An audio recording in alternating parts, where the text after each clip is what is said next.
de mi llorona, llorona de azul celeste.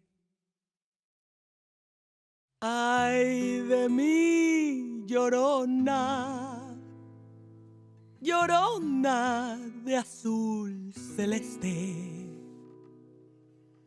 Y aunque la vida me cueste, llorona, no dejaré de quererte, no dejaré de quererte.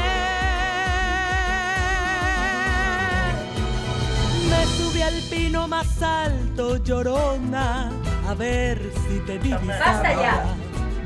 Me subí al pino más alto, llorona. Parecéis nenazas, oye. Yo creo que esa sabrá las tetas. Como el pino era tierno, llorona, al verme llorar, lloraba. Las mujeres no somos prescindibles, somos imprescindibles. Al verme llorar, A que la igualdad no es verbo, no es solamente levantar la mano.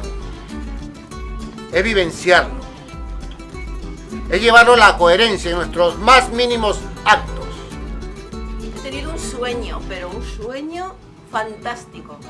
He soñado que ninguna mujer había sido asesinada por su pareja. He soñado que ninguna mujer tenía que sacrificar sus proyectos vitales para ser madre. He soñado que de camino a casa no era valiente, era libre.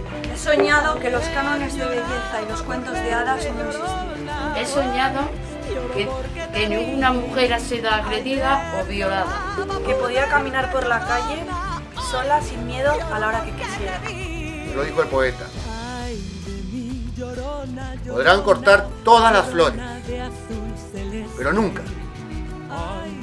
nunca detendrán las primaveras. aunque la vida me cueste, llorona, no dejaré de querer.